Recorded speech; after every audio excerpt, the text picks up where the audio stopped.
Hello, and welcome to another edition of Coffee with Comrades, a podcast discussing current events, theory, and action through a radical lens.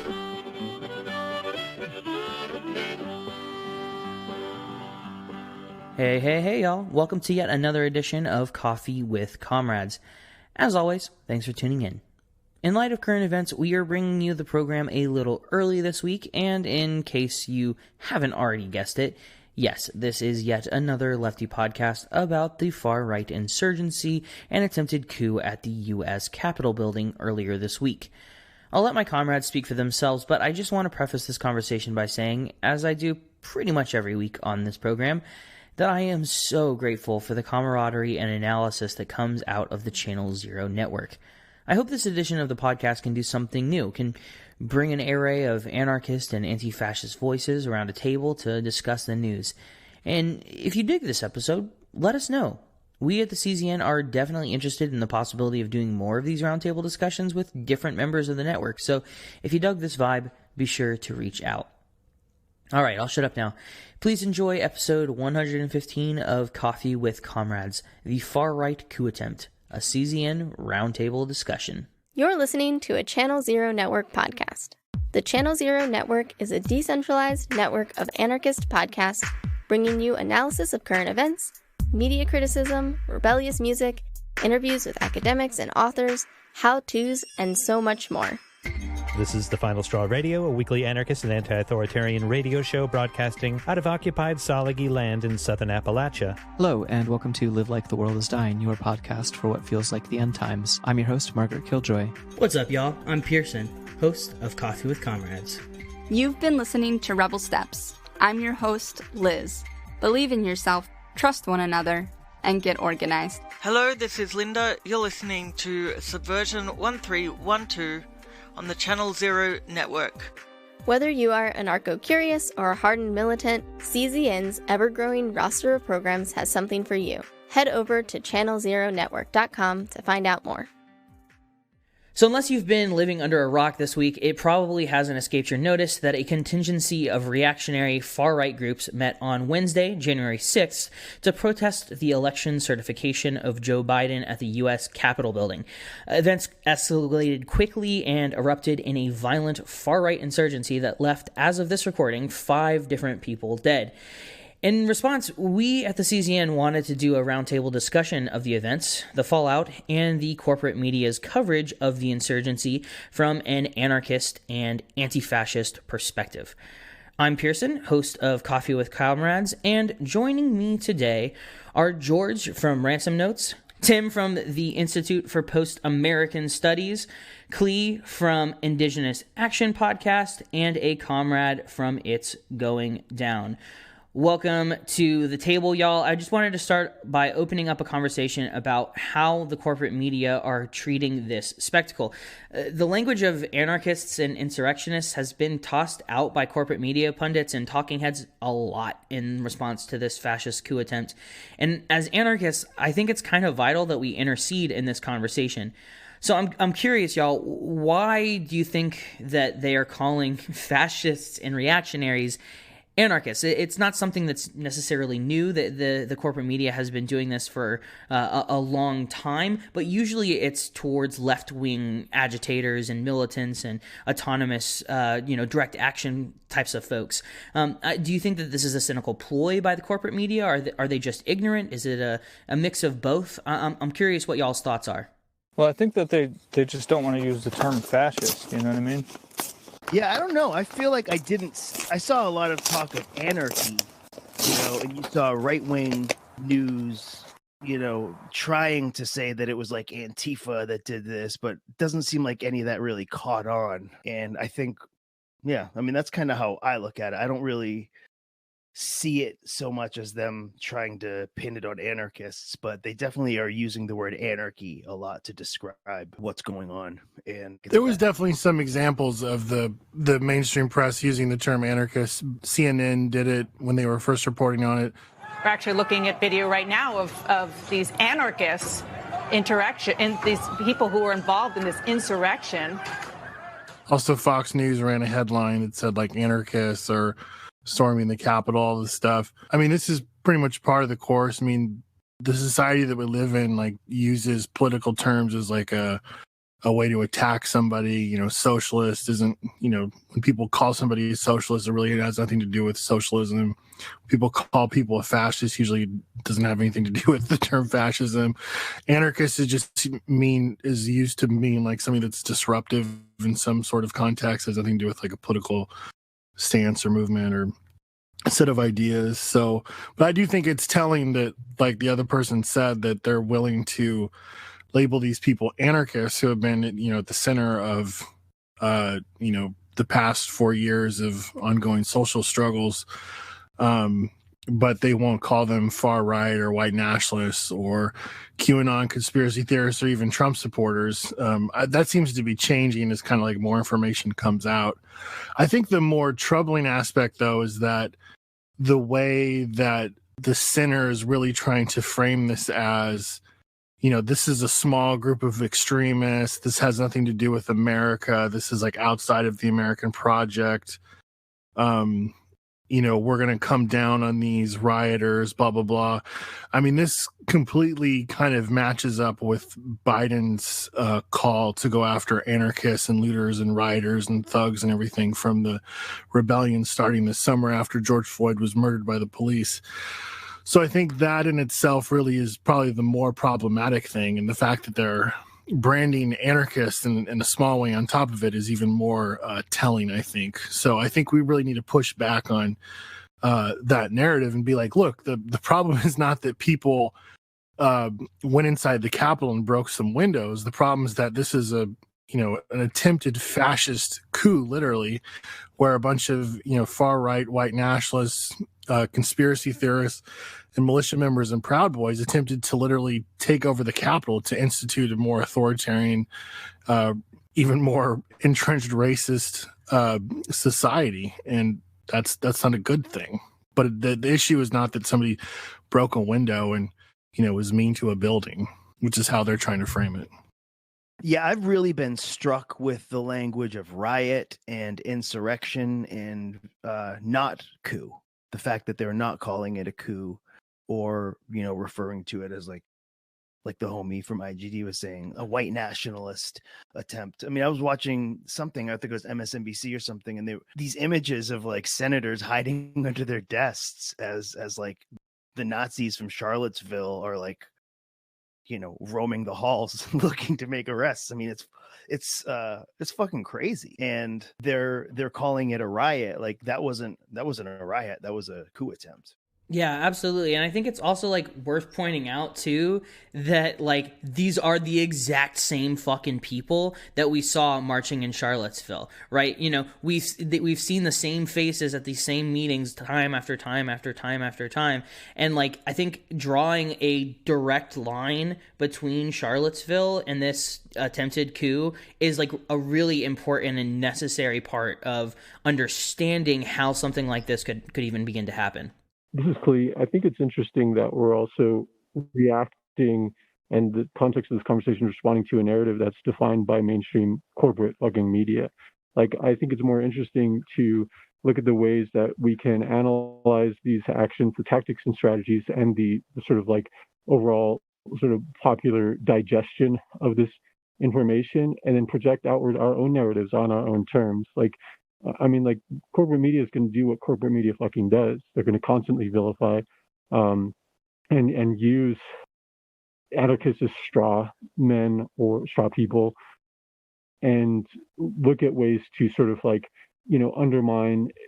And I think what to some degree is more troubling is like, you know, the sort of like subtle, implicit, and not so implicit interesting conversations that are happening, just like what is saying about the ongoing attacks and the silencing and deplatforming of like anarchists or you know, fanatics on our side, like anti-colonial, anti-capitalist, anti-fascist agitators and so forth, that is being sort of like really projected outwards and sort of explored from the right and those in the center as well. I think that the concern, the questions in relation to how this is, you know, used to compare like some of the actions in Portland, so-called Portland and so-called Seattle are important to explore and address, but also just like project outwards in a way that's not just like reading like a Common Dreams post. Because I think that there's like an interesting tendency that I hear, right now with a lot of conversations from radicals that sort of leaning towards that. It's like finding a legitimate voice in these spaces, like, as folks who, from my perspective, are then ultimately sort of reinforcing these colonial narratives. I think that's some really good insight, Clea, and I appreciate that. And I think that it's worth taking some time to kind of wrestle with exactly that gauntlet that you just threw down, right? Which is like, how do we, as anarchists and as anti-fascists and as people opposed to the settler colonial state, how do we actually take the time to intercede into that conversation? And I hope in many ways that this conversation can begin to do some of that work. And I know that, like, anarchists and anti-fascists who've been following the far right have been yelling about this for years, if not decades. And in many ways, like, it's hard not to feel this kind of, this sick vindication at events transpiring the way that they have. And I'm just curious, what do y'all think this current moment says about where the far right movement is at right now? And what steps can we take in a meaningful and in a concrete way to begin to confront that in a way that stymies and prevents this sort of thing from happening again? Because God knows that they're going to try to do something like this again, probably in the very near future. Interestingly enough, to just get some perspective on this, I watched an alt-right live stream by Richard Spencer. I was curious what they were going to say about this. And they, of course, think that all the MAGA people are stupid because they're not posh, upper-class white people and stuff, which is funny because that's the same thing that Trump said when he was watching all these events unfold, interestingly enough. But I think what's really scary is that, they trolled these people for 4 years with conspiracy theories, and they basically just filled them with nonsense. And ultimately, these people were willing to potentially give their lives. And, some of them did, so I think one woman was trampled. She brought a "Don't Tread on Me" flag, ironically. Holy shit. Hold on, Comrade. We have to pause for that for a second. Can you play that back for me real quick? So from my understanding, that there's 5 people that died throughout the day, and some of them succumbed to their injuries. But one, I think it was like maybe something was like a baby boomer, but they were trampled to death by the crowd. They brought people are pointing out that they brought a "Don't Tread on Me" flag with them. There was also the woman that was shot by Capitol Police when they were trying to break through the window. There's video of this. They were like a Iraq War veteran, QAnon conspiracy theorist. I think like their last posts online were about the storm is coming, all this stuff. Then there was obviously a police officer that just died. They succumbed to their wounds. I heard something about them maybe getting beat up with a fire extinguisher or something like that. So, but my point is just that these somebody else pointed out that they came with zip ties and stuff because there was stuff posted on Parler and other things. I mean, they were literally talking about this, that they were going to go into the Capitol, arrest people, and possibly execute people. This was kind of the same fantasy that was played out in Michigan, where a lot of the far-right militias were talking about because of coronavirus and the fact that they said, according to them, they couldn't go to the gym anymore. They were going to storm the Capitol and execute all the Democrats for not upholding the Constitution or something like that. So I don't know. It just shows you that people can be animated by these fantasies that seem kind of so far removed from reality, or even just material, people's lived material, experiences, stuff like QAnon, or that, the election was stolen. Recently, just today, it came out that kind of alt-right trolls, people associated with Ollie Alexander, who was working with the white nationalist Nick Fuentes, and people like Alex Jones, they were working directly with the Republican National Committee.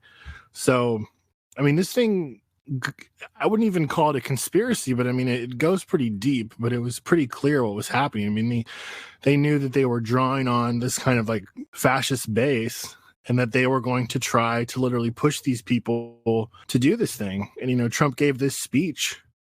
Let's have trial by combat. Now it is up to Congress to confront this egregious assault on our democracy.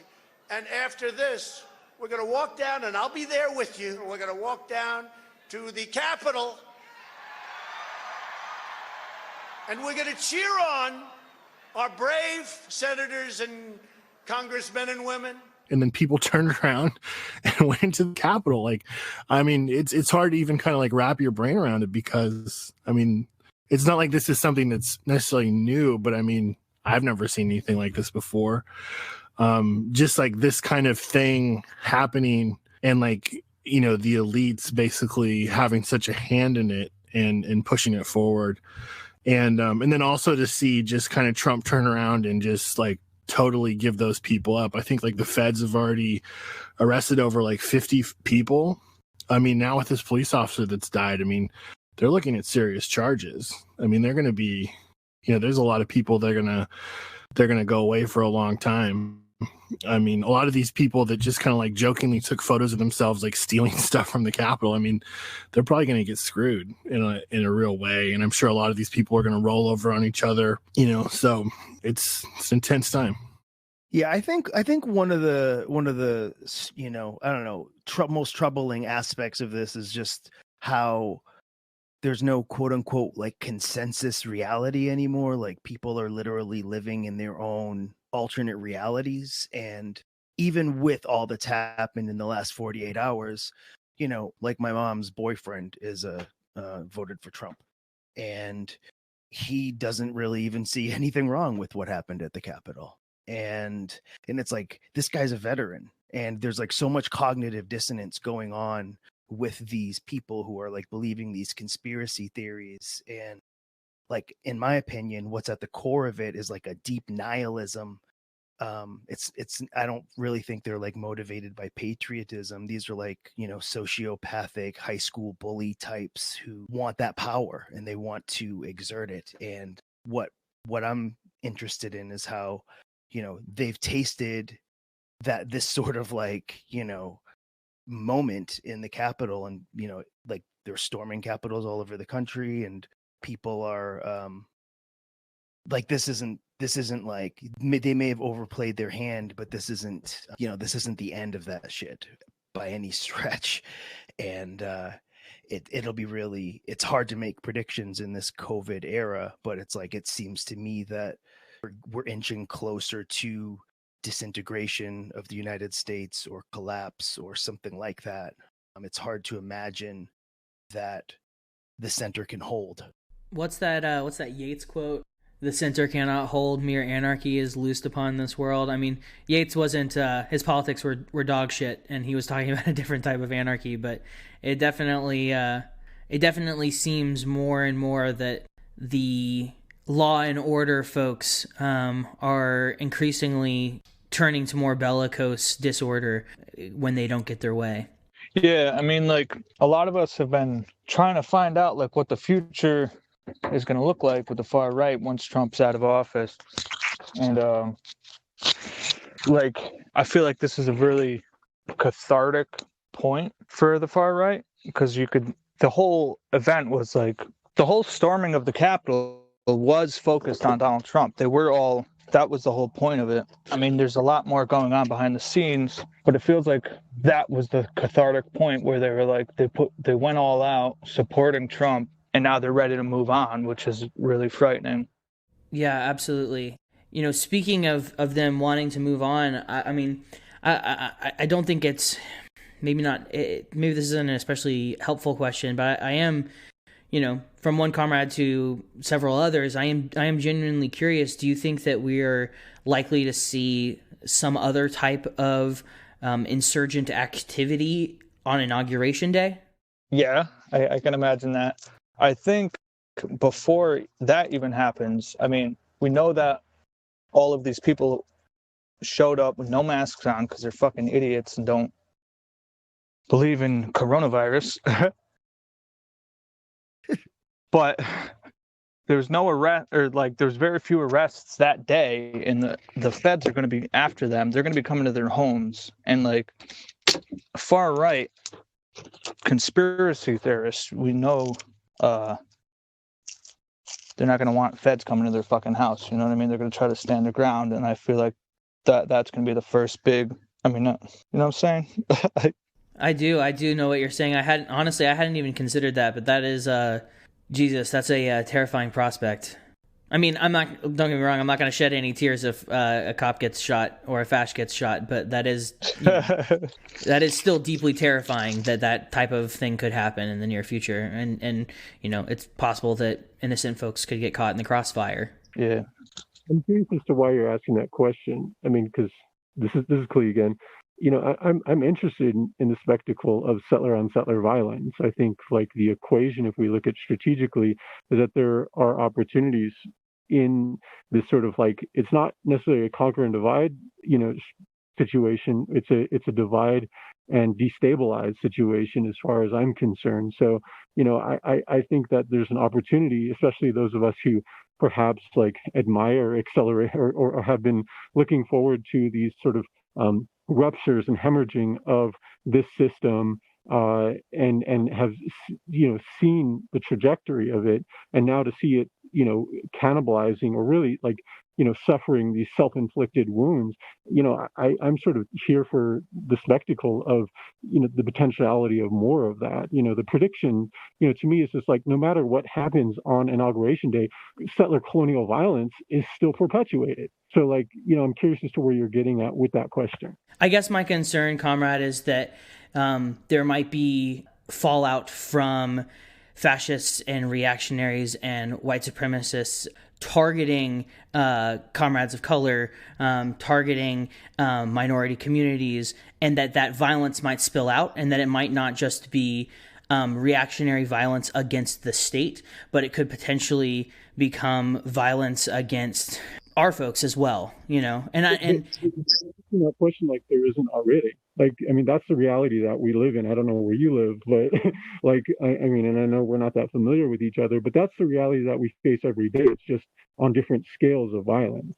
And so like there's an implicit and explicit violence and structural violence that we continue to face in the midst of, and that is compounded amidst this pandemic. So that's why I'm asking where you're going at with that question, because this is the fucking reality that we continue to face and suffer through with the perpetuation of this system.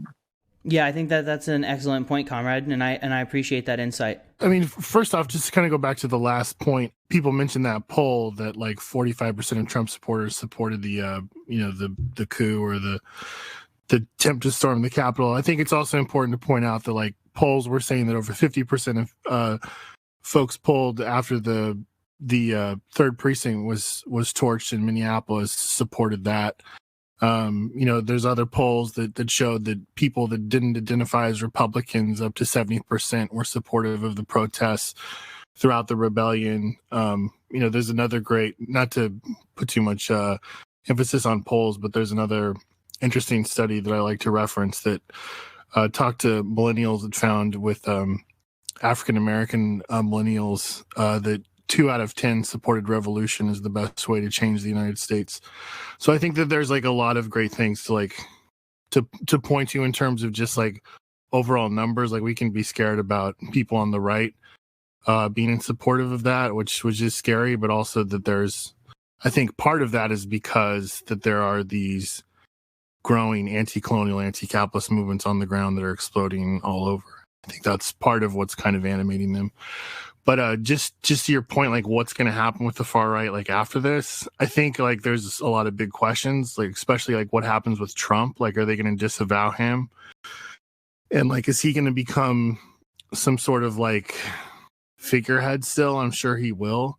I think that for sure what we'll see like a rise in like the boogaloo type stuff with Biden in office, because they'll have their communist dictator like in office that they can all rally around. So I think we will see like a uptick of accelerationist, like quote, anti-state, like far right terrorism. I think also too, like one of the things to keep in mind, like one of the things that Biden is talking about is just like Bill Barr was, interestingly enough, creating like basically an advisory committee that looks at, quote, domestic terrorism.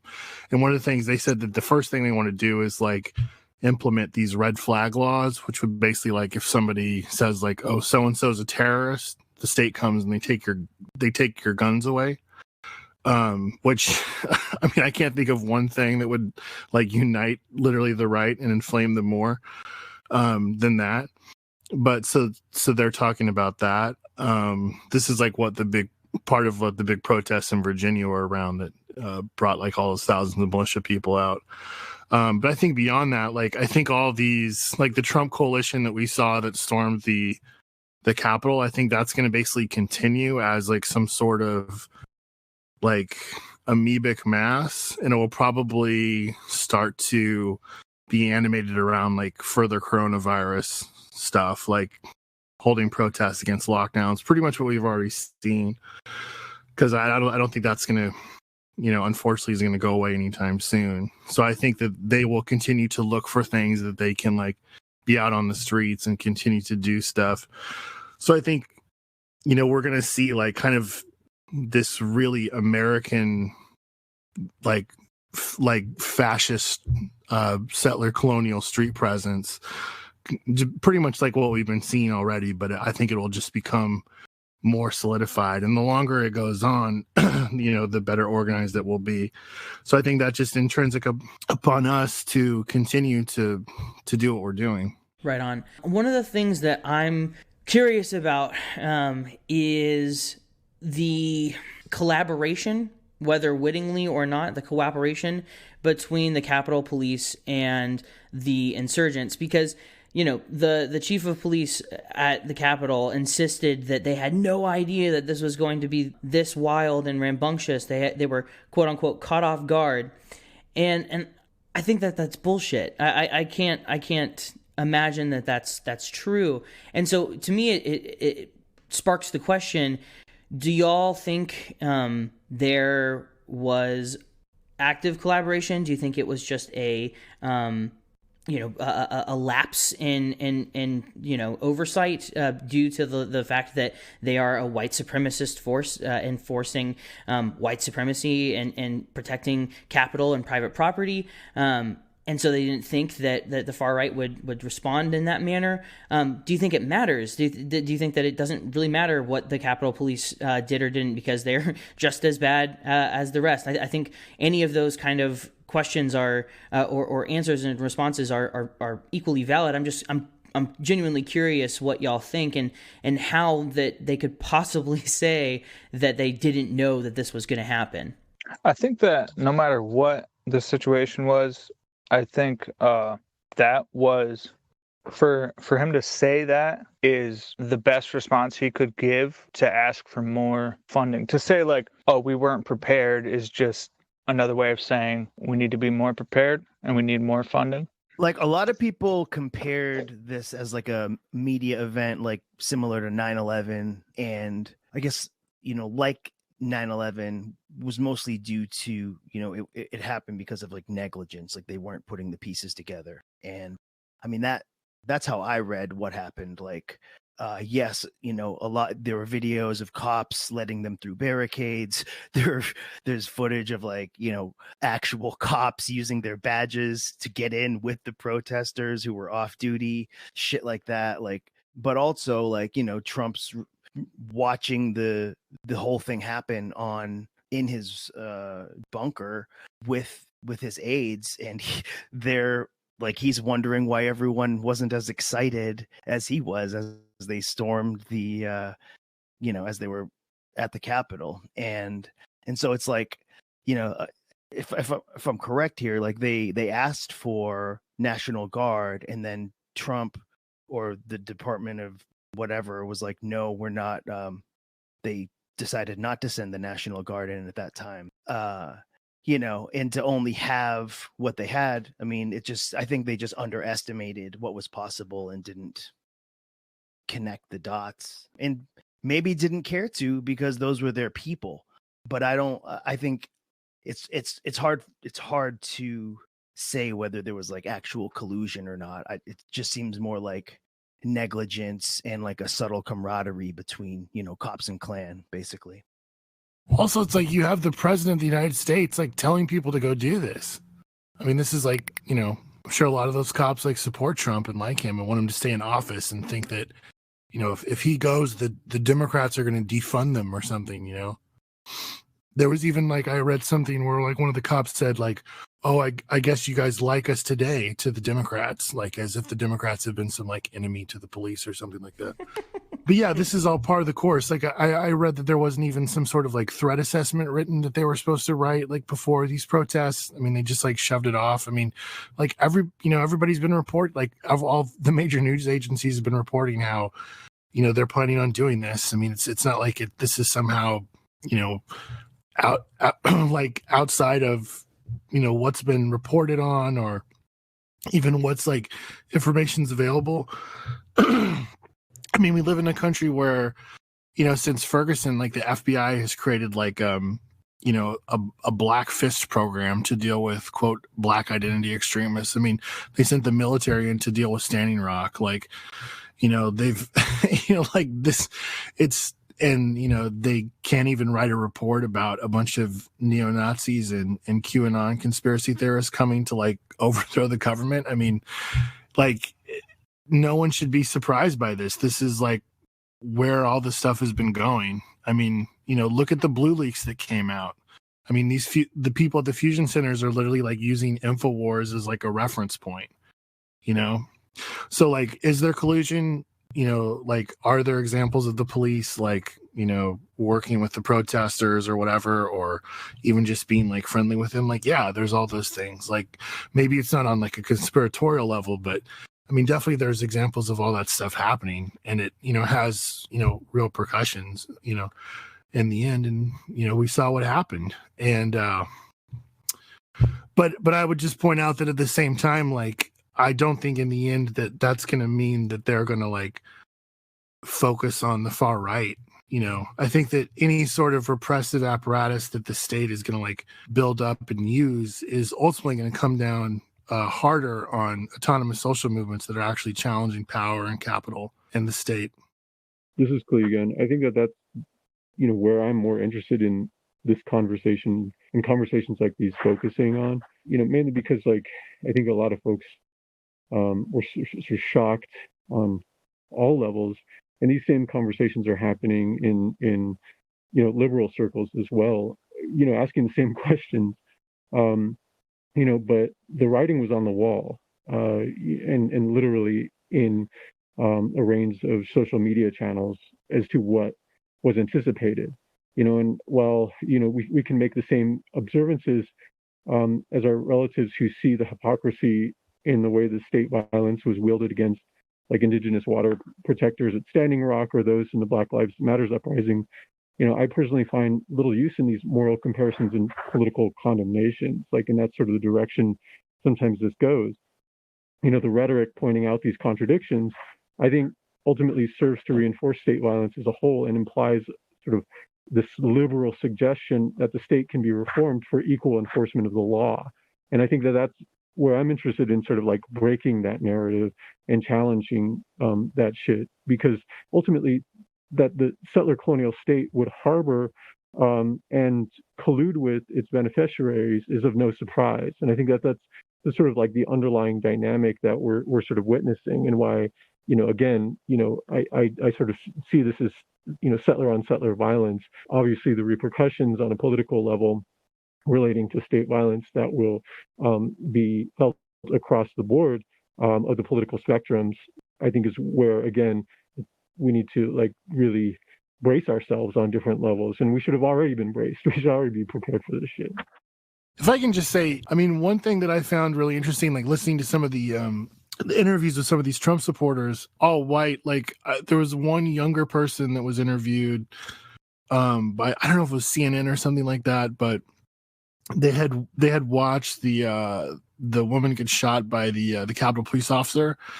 It was interesting when they asked them, like, why are you here? The person mentioned they were angry about not getting the $2,000, in coronavirus assistance. And then they kind of just went on this rant about like, the whole thing's, or no, they started talking about the police killing people. They said, oh, the police can just do whatever they want. It's just, so it's so funny. It's like, they presented the whole reason for storming the Capitol as, they wanted the government to give them free money and they were angry about the police killing people, which, my point of bringing this up is I think that like, especially like people in like white working class people, we need to really like try to draw a line of contradiction within whiteness with other working class white people and try to poke at and attack these reactionary politics as best as possible, because the more that we can try to like draw a line against this encroaching fascism, I think the better, and disrupt some of this stuff. How to do that, that could be a whole thing on itself, and especially with social media creating like these insular bubbles where people, as some other people said, like basically live in. But I think that, as positioned as we are, we should really be having those conversations for sure with other people, whether it's like people in our families or people around us, but try to break them away. I think the Phoenix Class War Council has a lot of good examples to look to at this, trying to like find the contradictions within whiteness and attacking them as best as possible against itself.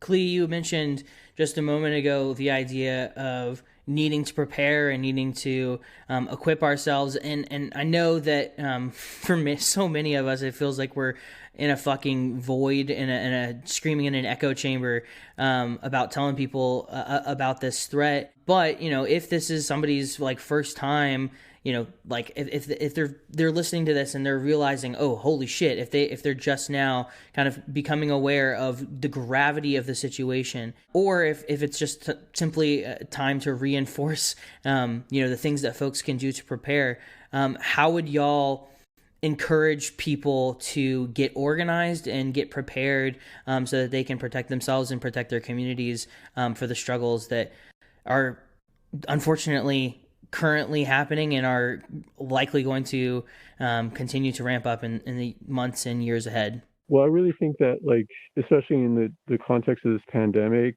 and within the last 4 years, like, if you're only now thinking about that, like, it sucks because like ammo has been flying off the shelves for like over 9 months. Like, I think organizing collective defense, making sure that there's sort of like an inclusion in the organizing regarding the amazing and really powerful movement of mutual aid organizing, but like making sure that there's strategies of mutual defense and collective defense built into that has a deep intersectional analysis and operates from that perspective, I think is really key. We come at this with Indigenous Action from an anti-colonial analysis, and that's like part of the really sort of strength that we're moving from in relation to the ways that our communities have been impacted and systematically targeted by this,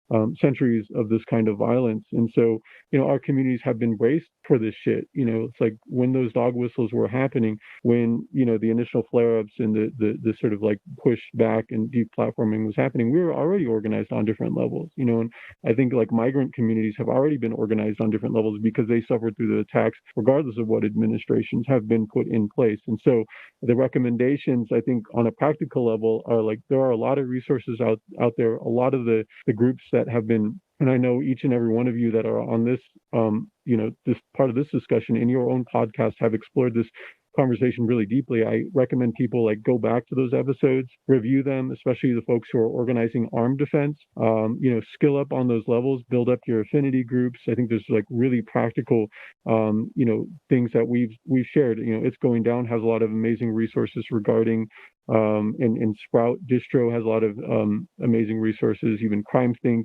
and a range of other groups about like collective mutual defense and ways that we can, organize in our own communities to not just like, react to the threat and escalation of violence, but be proactive in ways that we're making sure that we're proliferating these ideas and these, sort of defensive and offensive efforts as well. So I think, yeah, just checking out the range of resources that have already been shared, linking up with folks and just moving, and it doesn't take like a specialized person who's read every fucking zine out there, it doesn't take somebody who has every credential for every like checkbox books and right politics that they have.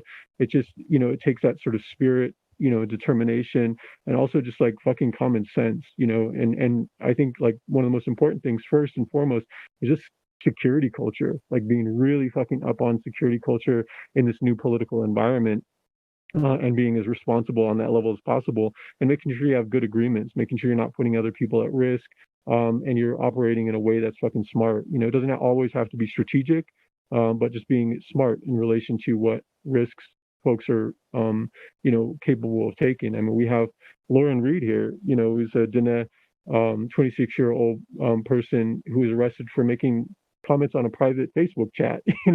That's the kind of situation that we're dealing with. And we know it's going to get fucking worse. It's, we have to brace and organize ourselves for that. Yeah, I mean, the only thing I would add to that is just, also thinking long term about what it really means to build up that sort of autonomy and these mutual aid networks. I think a lot about food.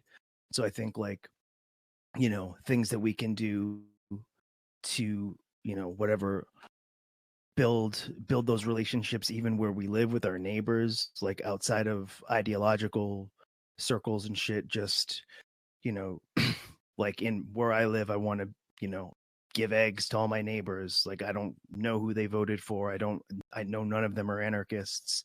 But, I feel like doing those things sort of like, I don't know, puts a friendly face on shit. And, if we really are headed towards these sort of fractures and collapse and all this stuff, then, it's not just a matter of, quote unquote, organizing with other radicals, but, getting beyond ideology and getting to more material needs and finding ways to meet those needs, in addition to, self-defense. I guess one thing I would impart, especially like younger folks that have been drawn into things in the recent rebellions, or potentially maybe since Trump came into office, is that, if you've made it this far, then you've already made it longer than a lot of folks have.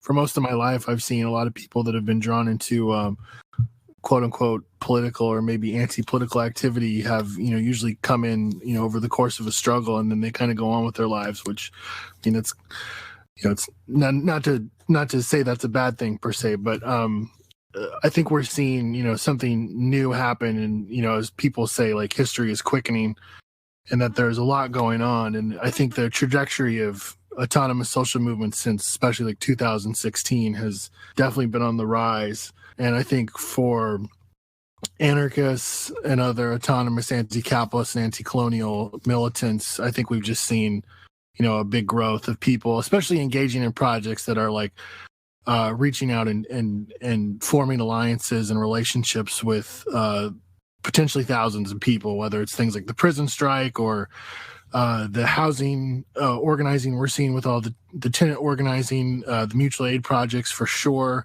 the autonomous disaster relief, the rebellions obviously that have happened. So I think that more and more people are becoming aware of us and our ideas, and I think these projects are spreading across the social terrain, which is great.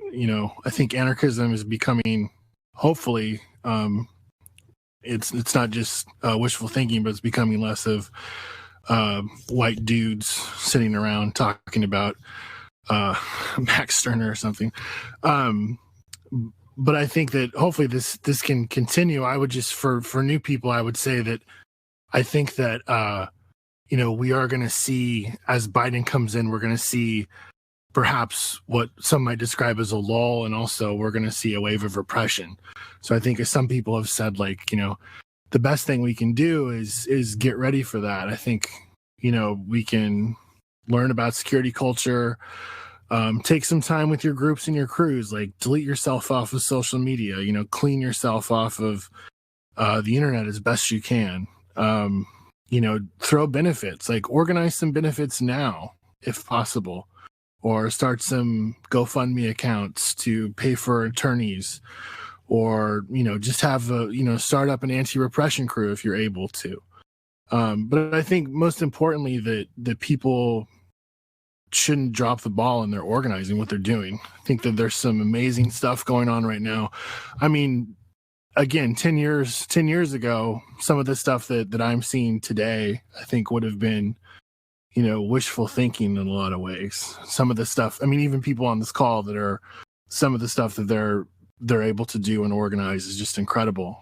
And I think the worst thing that I can think of is if that momentum would stop. So I just encourage people really continue. And I think as long as we can do that, I think we'll continue to do well and expand.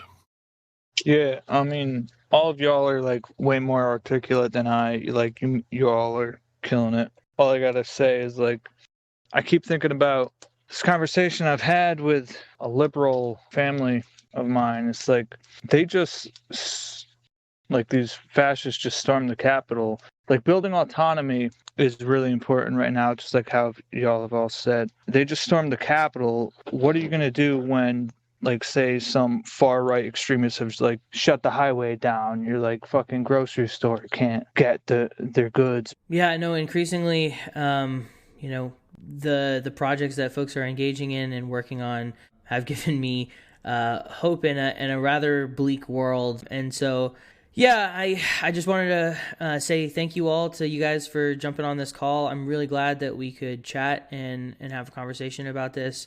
I appreciate all of your thoughtful and critical and sharp analysis, and I'm really, as always, just so fucking grateful for the Channel Zero Network and the explosion of media that's been created by our movement, and I'm just really proud of what the CZN is, and really grateful to all of you guys for your great work. So yeah, keep on keeping on, my friends. Thank you, Pearson. Peace. Peace out. I appreciate the opportunity.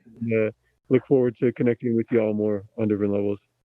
And that about does it for this week's episode of Coffee with Comrades. This is an entirely DIY show run by workers for workers. If you like what you hear, you can follow us on Twitter at CoffeeWComrades and Instagram at CoffeeWithComrades. Check out our website, www.coffeewithcomrades.com, and sign up to support our work with a monthly contribution by going to www.patreon.com/coffeewithcomrades.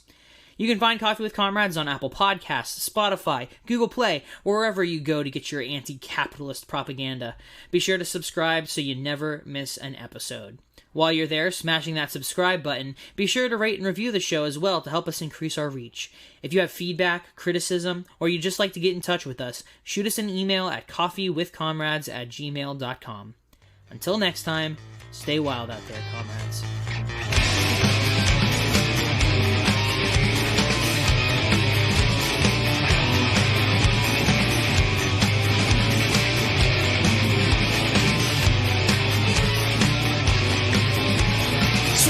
And clan robes, sexist, racist, homophobes, Aryan nations and hammer skins. You can wear my nuts on your Nazi chins. I love a man in uniform. And just what exactly are the great historical accomplishments of your race that make you proud to be white? Capitalism, slavery, genocide, sitcoms. This is your fucking white history, my friend. So why don't we start making a history worth being proud of and start fighting the real fucking enemy? Swastikas and clan robes, sexist, racist, homophobes. This one's for the master race. My brown power ass in your white power face. Kill them all.